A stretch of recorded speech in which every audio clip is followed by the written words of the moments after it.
ឱកាសខ្លាយជាម្ចាស់ដីដ៏ល្អកម្រមានខ្លាំងតែម្ដងបងប្អូនគឺដីដែលស្ថិតនៅទីកែងចាមានផ្លូវ3ព័ទ្ធជុំវិញគឺផ្លូវខាងមុខផ្លូវចំហៀងហើយនិងផ្លូវខាងក្រោយចាដីរបស់យើងគឺស្ថិតនៅក្នុងភូមិ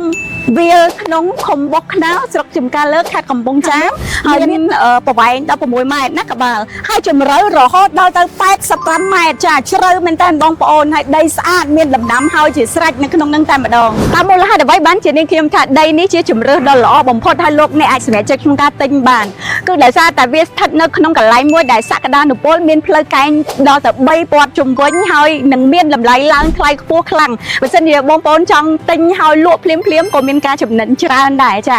ហើយមិនតែប៉ុណ្ណោះបងប្អូនអាចធ្វើជាយានដ្ឋានឬក៏ជាពិសេសសម្រាប់បងធ្វើជាជាងឡានជាងម៉ូតូអីគឺស័ក្តិសមមែនតើឬក៏អាចយើងធ្វើឃ្លាំងអីក៏បានដែរពីព្រោះថានៅកន្លែងនេះគឺនៅជាប់ជាមួយនឹងផ្លូវកស៊ូហើយមានចរាចរណ៍ចេញចូលឡានធំតូចជាច្រើនចានៅចម្ងាយត្រឹមតែប្រហែលជា5គីឡូពីផ្សារបុកខ្នោទេបងប្អូនប្រហែលជាស្គាល់ហើយអញ្ចឹងវាងាយស្រួលក្នុងការប្រកបអាជីវកម្មមែនតើហើយមិនតែប៉ុណ្ណោះបងប្អូនអាចធ្វើការសាងសង់ជាលំនៅឋានសម្រាប់ការរស់នៅ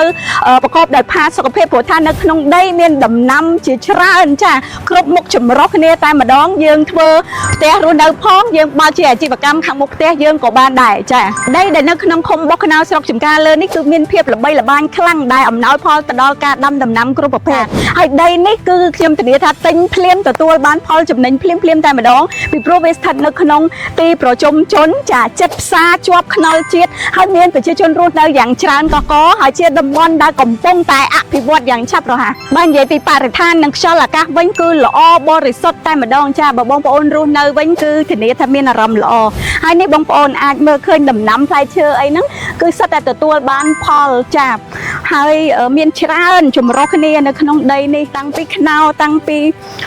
ស្វាយចន្ទីចាផ្លែទៀបផ្លែចេកដូងគឺថាគ្រប់មុខចម្រុះគ្នាតែម្ដងបងប្អូនមករស់នៅទទួលបានផលស្រាប់តែម្ដងចាចំពោះដីដែលល្អហើយមានដំណាំពេញដីបែបនេះចានៅជាប់នឹងផ្លូវកស៊ូទៀតចង់រកស៊ីអីក៏បានមានថែមជូនឃ្លាំងមួយទៀតចាអញ្ចឹងបើបងប្អូនចាប់អារម្មណ៍អាចតាក់ទងសួរនឹងខ្ញុំវឺតណាទុកយូរអត់បានទេដីនឹងដឹងគេយកហើយចាអញ្ចឹងតម្លៃដីនេះគឺលក់ជូនត្រឹមតែ40000ជាងតែប៉ុណ្ណោះហើយយើងអាចចរចាគ្នាទៀតបានចាបើមានចំណាប់អារម្មណ៍សូមតាក់ទងតាមលេខទូរស័ព្ទដែលមាននៅខាងលើ